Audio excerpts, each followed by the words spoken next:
شروع اللہ کا نام لے کر جو بڑا مہربان نہایت رحم والا ہے۔ ناپ اور تول میں کمی کرنے والوں کے لیے خرابی ہے۔ جو لوگوں سے ناپ کر لیں تو پورا لیں، اور جب ان کو ناپ کر یا تول کر دیں تو کم دیں۔ کیا یہ لوگ یہ نہیں خیال کرتے کہ اٹھائے بھی جائیں گے؟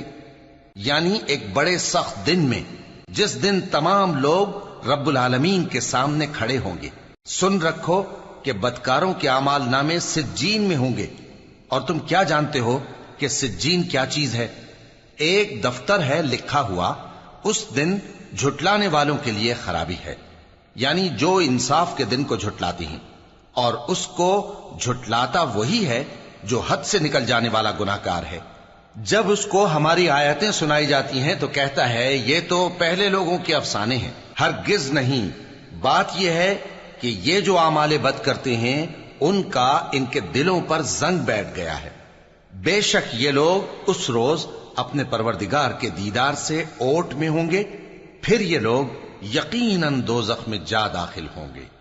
پھر ان سے کہا جائے گا کہ یہ وہی چیز ہے جس کو تم جھٹلاتے تھے۔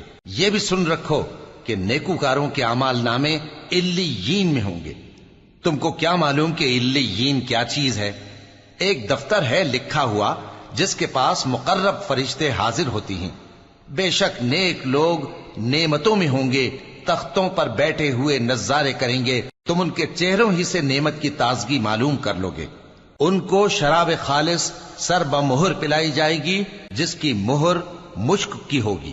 تو نعمتوں کے لیے ریس کرنے والوں کو چاہیے کہ اسی کی ریس کریں، اور اس میں آب تسنیم کی آمیزش ہوگی۔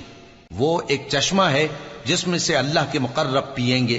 جو گناہگار یعنی کفار ہیں وہ دنیا میں مومنوں سے ہنسی کیا کرتے تھے، اور جب ان کے پاس سے گزرتے تو حقارت سے اشارے کرتے، اور جب اپنے گھر کو لوٹتے تو اتراتے ہوئے لوٹتے، اور جب ان کو یعنی مومنوں کو دیکھتے تو کہتے کہ یہ تو گمراہ ہیں، حالانکہ وہ یعنی کافر ان پر نگراں بنا کر نہیں بھیجے گئے تھے۔ تو آج مومن کافروں سے ہنسی کریں گے کہ مسندوں پر بیٹھے ہوئے ان کا حال دیکھ رہے ہوں گے۔ آج کافروں کو ان کے کاموں کا پورا بدلہ مل گیا نا۔